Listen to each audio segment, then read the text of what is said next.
श्री स्वामी समर्थ. नमस्कार स्वामी भक्तांनो, शुभ दिवस. आजचा विषय खरंच खूप महत्त्वाचा आहे. अनेक भक्तांच्या मनात एकच प्रश्न असतो की मी स्वामींचा भक्त आहे पण मांसाहार करतो, हे योग्य आहे का किंवा शक्य आहे का? मांसाहार केल्याने स्वामी रागवतात का? सात्विक आहार आणि स्वामी भक्ती यांचा काही संबंध आहे का? असे अनेक प्रश्न आपल्या मनामध्ये येत असतात. तर आज आपण याच विषयावर सविस्तर चर्चा करणार आहोत. हा व्हिडिओ शेवटपर्यंत नक्की ऐका, कारण कदाचित आज स्वामी तुमच्या मनातील शंका दूर करणार आहेत. स्वामी म्हणतात की बाळा, जसा आहार तसा विचार आणि जसे विचार तसे जीवन. आपण जे खातो त्याचा परिणाम फक्त शरीरावर होत नाही, तर तो आपल्या मनावर, आपल्या विचारांवर, आपल्या वर्तनावर होत असतो आणि आध्यात्मिक प्रगतीवरही होतो. म्हणूनच आपल्या ऋषीमुनींनी आहाराला खरंच खूप महत्त्व दिलं आहे. सात्विक, राजसिक आणि तामसिक आहार म्हणजे काय? तर मित्रांनो, धर्मग्रंथांमध्ये आहाराचे 3 प्रकार सांगितले आहेत. सात्विक आहार म्हणजे फळे, दूध, तूप, भाज्या, धान्य, कडधान्य, सुकामेवा हे जे आहे ते सात्विक आहार आहे. हा आहार मन शांत ठेवतो आणि विचार शुद्ध करतो, भक्ती वाढवतो. दुसरं म्हणजे राजसिक आहार. तर स्वामी भक्तांनो, त्यात असतं तिखट, खारट, मसालेदार पदार्थ. आहार उत्साह वाढवतो पण मन मात्र अस्थिर करू शकतो. त्याबद्दल परत नंतर आहे तो म्हणजे तामसिक आहार. मांस, मद्य, व्यसन, शिळे अन्न हा आहार आळस, राग आणि नकारात्मक वाढवतो असे शास्त्र सांगतं. मग आता असा प्रश्न भक्तांना पडलेला आहे, तो म्हणजे स्वामी भक्तांनी मांसाहार सोडावा का? स्वामी समर्थांनी कधीही कोणावर बंधन घातले नाही. स्वामी प्रेम शिकवतात, स्वामी करुणा शिकवतात, स्वामी भक्ती शिकवतात. परंतु स्वामी भक्तींमध्ये पुढे जायचे असेल तर सात्विक जीवनशैली स्वीकारणे खरंच लाभदायक ठरतं.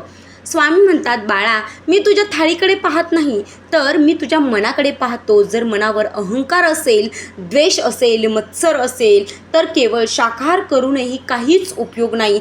पण मन निर्मळ असेल, स्वामींची कृपा मिळते.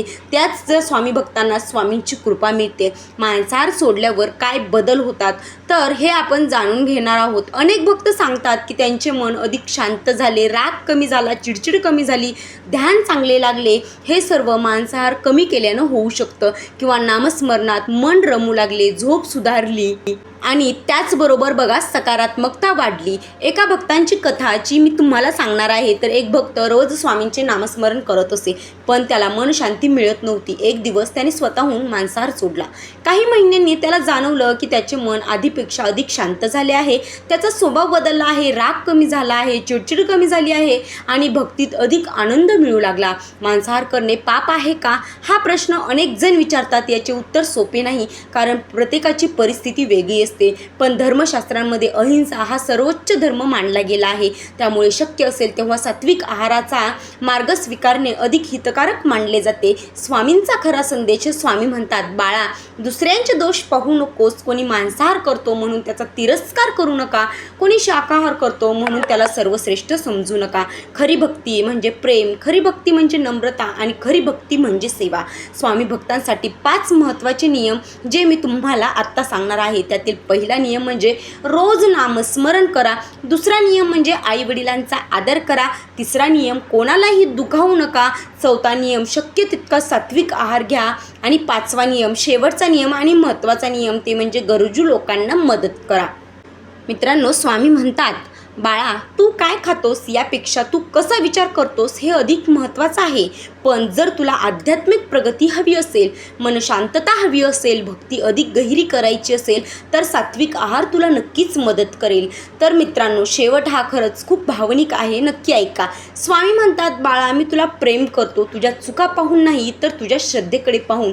पण जे तुझ्या आत्म्याला उंचावते ते स्वीकार आणि जे खाली खेचते ते सोडण्याचा प्रयत्न कर. आजपासून एक संकल्प करा की स्वामींचे नामस्मरण वाढवा, मन शुद्ध ठेवा आणि शक्य असेल तितके सात्विक जीवन जगा. स्वामींची कृपा तुमच्यावर नक्कीच राहील. श्री स्वामी समर्थ. जय जय स्वामी समर्थ. अवधूत चिंतन. श्री गुरुदेव दत्त. मित्रांनो, व्हिडिओ आवडला असेल तर लाईक करा आणि असेच आध्यात्मिक व्हिडिओ पाहण्यासाठी चॅनलला सबस्क्राईब करावं. तसेच स्वामींचे खरंच तुम्ही खूप जवळचे भक्त असाल, निस्सीम भक्त असाल, तर आत्ताच कमेंट बॉक्समध्ये श्री स्वामी समर्थ असं टाईप करा. आणि ज्या स्वामी भक्तांनी मांसाहार करत होते परंतु त्यांनी स्वामींच्या सेवेसाठी मांसाहार सोडलेला आहे, अशा लोकांनी नक्की नक्कीच आपल्या कमेंट बॉक्समध्ये मी मांसाहार करणे सोडलं आहे असं टाईप करा. आणि हो, व्हिडिओ आवडला असेल तर लाईक करा. आणि तुमच्या जी लोक मांसाहार करतात परंतु त्यांच्या मनामध्ये प्रश्न निर्माण झालेले आहेत त्यांना हा व्हिडिओ नक्कीच शेअर करा. भेटूयात अशाच एका नवीन व्हिडिओमध्ये नवीन माहितीसह. तोपर्यंत धन्यवाद.